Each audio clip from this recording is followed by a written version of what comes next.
G in the House of Dead Rooms. Genaro never told anyone about the house. His friends called him G, and G was the kind of guy who laughed everything off. Bad day? Laugh. Argument? Laugh. Nightmare? Laugh even harder. But he stopped laughing the third time he dreamed about the mansion. It always started the same way. He would open his eyes and find himself standing in a huge old house. The ceiling was impossibly high. The halls were long and dark. There were doors everywhere, too many doors, and every room had someone inside. A man in a suit sat at a dining table with no food. A little boy stood in the hallway holding a red balloon. An old woman rocked beside a dead fireplace. A teenage girl stood inside a bathroom mirror, even though the bathroom was empty. G had never met any of them, but somehow, he knew one thing. They were all dead. None of them spoke, and none of them blinked. They just watched him. And at the end of every dream, he saw her, the woman in white. She stood at the top of the staircase in a long white dress. Her skin was pale, her hair was silver, her face was beautiful, but cold. The dead people never looked at G when she appeared. They looked at her, like she was their leader. The first time G saw her, she smiled and said, "You're early." Then he woke up screaming. After that, the dream came every night. Each time the house had more rooms, a nursery with empty cribs, a chapel with every pew facing the wrong way, a kitchen where something knocked from inside the oven, and one bedroom with G's name carved into the door. He never opened that room. Not until the dream, with the pond. That night, G didn't wake up in the house. He woke up, outside. He was walking beside a black pond under a gray sky. The water was perfectly still, but his reflection moved before he did. Then he heard something behind him, soft, wet, sliding through the grass. G turned around. A black snake was following him. It was long and smooth, darker than the water, with eyes like 2 drops of oil. G started walking faster. The snake moved faster, too. Then, it spoke. "Genaro." G froze. Nobody called him that. In dreams. The snake lifted its head, its body twisted upward, bones shifted, skin stretched, and the snake became a woman dressed in black. Her hair fell around her face like wet silk. Her eyes stayed the same, dark, shining, hungry. She smiled at him. "What do you want, G?" G could not answer. The woman stepped closer. "I can give you anything." The pond behind her began to ripple. Inside the water, G saw everything he ever wanted. Money, a better life, his mother, healthy again, his father saying he was proud, his name, known by everyone, all of it was right there, waiting. "What are you?" G whispered. The woman smiled. "I'm the one who asks before she takes." Across the pond, the mansion appeared. The woman in white stood at the front door, watching. The woman in black looked toward the house. Her smile faded. "You don't belong to her. Yet." She said. G looked at the mansion. "Who is she?"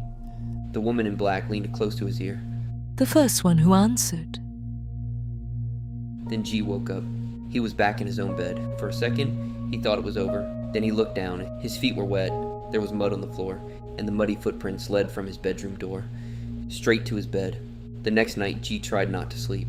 He drank coffee. He kept every light on. He played music loud enough to shake the walls. At 3:33 in the morning, he blinked and opened his eyes inside the mansion. This time, the dead people were closer. The man in the suit stood in the foyer. The little boy stood on the stairs. The old woman waited in the kitchen doorway. The girl from the mirror stood behind him. They all whispered at once, "Pick a room." G backed away. Then the woman in white came down the stairs. One step, then another. Her dress dragged behind her without making a sound. "You met the snake." She said. G swallowed. "She offered me anything." The woman in white smiled. "That is what she does." "What do you do?" G asked. The dead people turned their heads toward him. The woman in white reached the bottom step. "I give people what they asked for." Behind her, the bedroom door with G's name on it opened. Inside was not a bedroom. It was his apartment, his bed, his sleeping body. G stepped closer. He saw himself lying there, eyes closed, barely breathing. Beside his bed stood the woman in black. She looked up at him through the dream and smiled. "What do you want, G?" She asked again. The woman in white whispered behind him. "Be careful. The first answer is always the one that kills you." G stared at his sleeping body. He wanted to wake up. More than money, more than fame, more than anything. So he said it. "I want to wake up." The house went silent. The woman in white closed her eyes. The woman in black smiled. As you wish. G woke up gasping. Morning light came through the blinds. He was back in his room, alive, awake. For a few seconds he laughed. He thought he had won. Then his phone rang. It was his cousin. G answered. His cousin was crying. G. She whispered. Yeah? There was a long silence. Then she said, Who is this? G sat up slowly. What do you mean? Her voice broke. Genaro died last night. The room went cold. G looked down at his hands. They were pale. Too pale. He ran to the bathroom and looked in the mirror, but his reflection was not his. It was the man in the suit. G stumbled backward. He looked at the dark screen of his phone. Now the reflection was the teenage girl. He turned toward the kitchen window. The glass showed the old woman. Every reflection was someone else. Everyone dead. Then a door opened in his hallway. A door that had never been there before. White light spilled through the crack. The woman in white stood on the other side. Behind her were endless halls, endless rooms, endless dead faces. And far behind them, the woman in black laughed softly. The woman in white held out her hand. I told you. She said. You were early. G tried to scream, but a child's voice came out. The little boy's voice. A red balloon floated into the apartment. Tied to the string was a small white card. G picked it up with shaking hands. On it were 4 words. Your room is ready. The woman in white smiled, and every door in the house opened at once.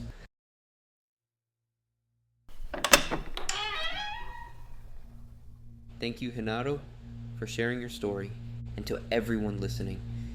Would you have trusted the woman by the pond? Would you have opened the room with your name on it? And if your own reflection showed someone dead staring back at you, what would you do? Let me know your theories in the comments. And if you have a scary story of your own that you'd like narrated on the channel, send your true stories, original horror stories, or creepy experiences to narratednightmarex@gmail.com. Your story could be featured in a future video on Narrated Nightmares. Until next time, lock your doors, check your mirrors, and don't answer anything that already knows your name.